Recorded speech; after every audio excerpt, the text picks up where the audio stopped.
एक विधवा औरत को नागा साधु ने प्यास बुझाया। कमला अपने छोटे से घर में चुपचाप बैठी थी। रात का सन्नाटा और चांद की हल्की रोशनी कमरे में फैल रही थी। वह सोच रही थी कि पिछले कुछ महीनों से उसके जीवन में कुछ भी सामान्य नहीं रहा। उसके पति की अचानक हुई मृत्यु ने उसे एक अदृश्य खालीपन में डाल दिया था। वह चाहती थी कि उसे इस मृत शरीर के रहस्य का पता चले, लेकिन यह खोज उसे खुद से कहीं दूर लेकर जाएगी। आज भी वह उसी प्रश्न के घेरे में घिरी हुई थी। क्या उसका पति सच में एक साधारण दुर्घटना का शिकार हुआ था, या कुछ और था जो उसने कभी नहीं जाना? एक रात जब वह अपने घर के आंगन में टहलते हुए आकाश को देख रही थी, तभी उसे किसी के कदमों की आवाज सुनाई दी। वह चौंकी और घबराकर मुड़ी। उसके सामने एक साधु खड़ा था जो अपनी आंखों में गहरी रहस्यमय चमक के साथ उसे देख रहा था।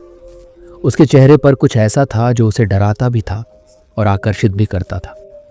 साधु ने कमला से धीरे से कहा, तुम्हारी प्यास केवल जल की प्यास नहीं है, तुम्हारी आत्मा को शांति की तलाश है और तुम्हें वह शांति इस जीवन के रहस्यों में मिलेगी। कमला चुपचाप उसकी बातें सुनती रही। क्या आप मुझे मदद करेंगे? कमला ने आस्थावान स्वर में पूछा। साधु ने हल्के से सिर हिलाया और कहा, तुम्हें एक रास्ता दिखाऊंगा, लेकिन वह आसान नहीं होगा। तुम्हें अपने भीतर झांकने की हिम्मत जुटानी होगी। साधु ने कमला को एक प्राचीन जल कलश दिखाया जिसमें स्वच्छ और शीतल पानी भरा था। उसने कहा, यह पानी तुम्हारे शरीर और आत्मा की प्यास को शांत करेगा, लेकिन यह पानी केवल जीवन नहीं बल्कि एक नई यात्रा की शुरुआत भी है। कमला ने थोड़ा संकोच करते हुए जल कलश की ओर हाथ बढ़ाया। जैसे ही उसने पानी पी लिया, उसे एक अजीब सी ऊर्जा महसूस हुई। ये ऊर्जा न केवल उसके शरीर में समाई, बल्कि उसके भीतर एक अदृश्य शक्ति का संचार हुआ। उसकी चेतना में बदलाव महसूस होने लगा। यह क्या था? कमला ने चौंकते हुए पूछा। साधु ने हंसी में कहा, यह तुम्हारे भीतर छिपे हुए शक्तियों का जागरण है। अब तुम अपनी आत्मा की गहराई में उतरने के लिए तैयार हो। कमला का सिर हल्का होने लगा। उसे लगने लगा कि वह किसी और दुनिया में है। उसकी आंखों के सामने अचानक अतीत की झलकियां आने लगीं। वह अपने पति के साथ बिताए गए पल, उनकी मुस्कान, उनकी बातें, सभी कुछ जैसे किसी चलचित्र की तरह उसके सामने आ रहे थे। तुम्हारे पति की मृत्यु के बारे में जो तुम सोचती हो वह सच नहीं है, साधु ने कहा। तुम्हारे पति ने आत्महत्या नहीं की थी, वह एक षड्यंत्र का शिकार हुए थे। साधु ने कमला को एक रहस्यमयी यात्रा पर भेजने का फैसला किया। उसने कहा, तुम्हें इस यात्रा के दौरान कई राज मिलेंगे जो तुम्हारे पति की मृत्यु के बारे में तुम्हारे हर संदेह को समाप्त कर देंगे। लेकिन ध्यान रखना, हर राज का खुलासा तुम्हारे आत्मबल पर निर्भर करेगा। कमला को धीरे धीरे एहसास होने लगा कि यह केवल एक साधारण यात्रा नहीं थी, बल्कि यह एक आध्यात्मिक और मानसिक परीक्षण भी था। वह गहरे अंधेरे जंगलों से होकर पहाड़ों की ऊंचाइयों तक पहुंचने वाली थी। यात्रा के दौरान उसे कई रहस्यमयी घटनाएं घटित हुईं, जिनका कोई तार्किक उत्तर नहीं था। कमला ने साधु के निर्देशों का पालन करते हुए अपने पति के जीवन के बारे में और अधिक गहराई से जाना। उसे यह एहसास हुआ कि उसके पति के आसपास एक बड़ा षड्यंत्र था जो धीरे धीरे उसे अपने जाल में फंसा रहा था। एक दिन जब वह एक पुराने पुस्तकालय में एक प्राचीन ग्रंथ पढ़ रही थी, तो उसे एक और चौंकाने वाला तथ्य मिला। उसके पति की मृत्यु से जुड़े कई कागजात थे जिन्हें किसी ने जानबूझकर छिपा रखा था। कमला ने गहरी सोच में डूबते हुए सोचा, क्या यह सब सच है? क्या मेरे पति को जानबूझकर मारा गया? कमला ने साधु की सलाह पर यात्रा जारी रखी। उसने न केवल अपने शरीर की शांति खोजने का प्रयास किया, बल्कि अपनी आत्मा के गहरे कोनों तक पहुंचने की कोशिश भी की। इस रास्ते पर आगे बढ़ते हुए कमला को कई बार अपने मन के भय और संदेह का सामना करना पड़ा। हर मोड़ पर उसे एक नया रहस्य सामने आता जो उसे डराता और उत्साहित भी करता। वह एक अंधेरे वन में पहुंची जहां हर ओर घना जंगल था। वह थकी हुई गहरी रात में अकेले ही चल रही थी। उसके दिल की धड़कन तेज हो रही थी और उसे लग रहा था जैसे कोई उसे घेर रहा हो। अचानक एक घने वृक्ष के नीचे उसने एक पुराना मूर्त देखी जो उसके पति से जुड़ा हुआ प्रतीत हो रहा था। यह मूर्त एक महिला की थी जिसके चेहरे पर गहरी पीड़ा और दुख साफ झलक रहा था। कमला ने उसे ध्यान से देखा और तभी उसके भीतर कुछ तंतु पुलकित हुए। उसने यह महसूस किया कि वह महिला उसकी ही तरह किसी भूतपूर्व युग की महिला हो सकती थी, जिसका जीवन भी किसी रहस्य से घिरा था। उसने मूरत के पास जाकर ध्यान केंद्रित किया और मन ही मन उससे प्रश्न किया, क्या तुम मुझे मेरे पति के बारे में कुछ बता सकती हो? साक्षात्कार में अजीब सी ऊर्जा महसूस हुई। मूरत के चेहरे पर हल्की सी मुस्कान उभरी और एक धीमी आवाज उसके कानों में गूंजने लगी। तुम जिस रहस्य का पीछा कर रही हो वह तुम्हारे अंदर ही है।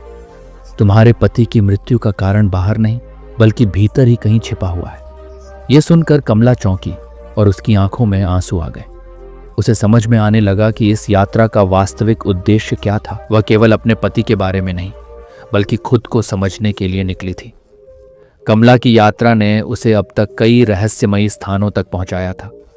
वह अब एक प्राचीन मंदिर के भीतर थी, जहां उसे अपने पति के जीवन से जुड़ी कई नई जानकारी मिल रही थी। मंदिर में प्रवेश करते हुए वह धीरे धीरे उन गलियों में घूमी जहां पुराने ग्रंथ और इतिहास छुपे हुए थे। यहां पर उसे एक और गहरा राज मिला। कमला ने एक पुरानी किताब खोली जिसमें उसके पति के बारे में लिखा था कि वह केवल एक साधारण आदमी नहीं था बल्कि एक रहस्यमय और पवित्र मिशन पर था। उसे यह पता चला कि उसके पति का असली नाम आर्यन नहीं बल्कि धीरेंद्र था और वह एक गहरे रहस्य से जुड़ा हुआ था। उसे यह भी एहसास हुआ कि उसकी मृत्यु केवल एक हादसा नहीं बल्कि एक साजिश थी।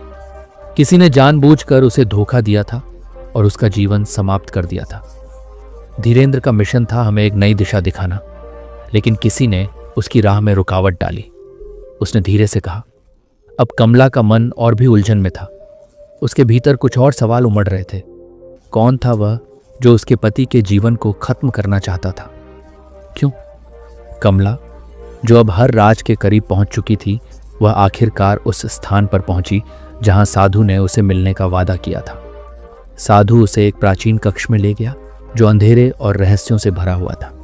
साधु ने कमला को बैठाया और कहा, तुमने जो सफर तय किया है वह केवल तुम्हारे पति के राज तक पहुंचने के लिए नहीं था। ये यात्रा तुम्हें खुद को समझने के लिए भी थी। कमला ने पूछा, क्या मेरे पति की मौत सच में साजिश थी?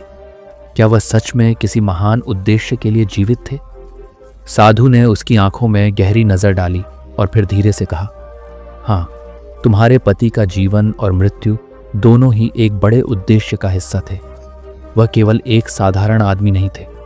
उनका जीवन एक मिशन था, एक संदेश देने के लिए। लेकिन किसी ने उनकी राह में रुकावट डाली। वह जिंदा होते तो तुम्हें और अधिक सिखाते, लेकिन उनकी मृत्यु ने तुम्हें अपने भीतर के शक्तियों को जगाने का रास्ता दिखाया। कमला को यह सुनकर विश्वास नहीं हो रहा था। लेकिन वह कौन था जिसने उन्हें मारा? उसने एक बार फिर सवाल किया। साधु ने उसकी ओर देखा और कहा, यह तुम्हारे दिल की आवाज में है कमला। तुम्हें खुद को पहचानने की आवश्यकता है। तुम्हारे पति के जीवन का राज उस व्यक्ति में छिपा है जिसे तुम सबसे ज्यादा जानते हो। कमला की आंखों में आंसू थे और वह अब समझने लगी कि यह यात्रा केवल बाहरी रहस्यों को उजागर करने के लिए नहीं थी बल्कि अपने भीतर छिपे हुए सच को जानने के लिए थी। कमला ने साधु की बातों पर ध्यान दिया और फिर वापस लौटने का निर्णय लिया। उसने महसूस किया कि उसके पति की मृत्यु का असली कारण अब तक उसे नहीं समझ आया था, क्योंकि वह खुद को पूरी तरह से नहीं जान पाई थी। उसने यह यात्रा समाप्त करने का फैसला लिया, लेकिन अब उसका उद्देश्य और स्पष्ट था। वह अपने पति के साथ बिताए गए हर पल को याद करके और उस जीवन के संदेश को समझकर आगे बढ़ेगी। कमला ने धीरे धीरे अपने भीतर की शक्ति को पहचानना शुरू किया। उसने यह महसूस किया कि उसकी यात्रा अब खत्म नहीं हुई थी, बल्कि यह एक नई शुरुआत थी। उसे समझ में आ गया कि जीवन और मृत्यु के बीच के अंतर को समझने के लिए उसे अपनी आत्मा की गहराई तक उतरना होगा। यह कहानी अब एक सशक्त और प्रेरणादायक मोड़ पर पहुंची है, जहां कमला ने अपने भीतर के रहस्यों को समझने के साथ साथ अपने पति की मृत्यु के वास्तविक कारणों को जानने की दिशा में एक बड़ा कदम बढ़ाया है। कमला की यात्रा अब एक नई दिशा में मुड़ चुकी थी। अब वह सिर्फ अपने पति की मृत्यु के रहस्य को नहीं, बल्कि अपनी आत्मा के भीतर के गहरे अंधेरे को भी समझने के लिए तत्पर थी। उसने साधु की बातों को गहराई से सोचा। तुम्हारे भीतर ही वह शक्ति है जो तुम्हें अपने सत्य तक पहुंचने में मदद करेगी। वह सोचने लगी, क्या सच में मैं अपनी पूरी जिंदगी सिर्फ दूसरों के विश्वासों और धारणाओं के आधार पर जी रही थी? अपने पति की मृत्यु के रहस्य से लेकर अपने जीवन की असल सच्चाई तक कमला अब हर पहलू पर विचार करने लगी। वह यह महसूस करने लगी कि उसकी यात्रा केवल बाहरी घटनाओं का पर्दाफाश करने के लिए नहीं, बल्कि आत्मखोज और आंतरिक शांति प्राप्त करने के लिए थी। एक रात जब वह अपनी चुप पे बैठी थी तो अचानक उसके मन में एक सवाल आया, क्या मेरे पति का उद्देश्य सिर्फ मुझे एक रहस्य समझाने के लिए था, या मुझे अपनी असली पहचान को जानने के लिए प्रेरित करने के लिए? आंतरिक संघर्ष और आत्म प्रश्नों से जूझते हुए कमला ने फैसला किया कि अब उसे अपने जीवन में एक और कदम उठाना होगा। उसे उस व्यक्ति का सामना करना होगा जो उसके पति की मृत्यु का असली कारण था, और वह व्यक्ति कोई और नहीं बल्कि उसका सगा भाई था, राघव। कमला ने अपने पति के भाई राघव से मिलने का निर्णय लिया। राघव, जो अब एक प्रभावशाली और शक्तिशाली आदमी बन चुका था, हमेशा कमला के पति के करीब था। शुरुआत में कमला को लगता था कि राघव एक प्यारा और विश्वास योग्य व्यक्ति है, लेकिन अब उसे एहसास हो रहा था कि वह एक छुपा हुआ शत्रु हो सकता है, जिसने जानबूझकर अपने भाई की जान ली। वह राघव के महल में पहुंची, जहां उसने राघव को देखा। राघव ने उसका स्वागत किया, लेकिन उसकी आंखों में एक हल्की सी गहरी चिंता छुपी हुई थी। कमला ने अपनी मानसिक स्थिति को स्थिर रखते हुए राघव से कहा, मुझे तुमसे कुछ बातें करनी है। राघव मुस्कुराते हुए बोला, बिल्कुल कमला, तुम कुछ पूछना चाहती हो तो निसंकोच पूछो। कमला की आंखों में एक चुपचाप गहरी ताकत थी। उसने कहा, तुम मेरे पति के बारे में बहुत कुछ जानते हो राघव।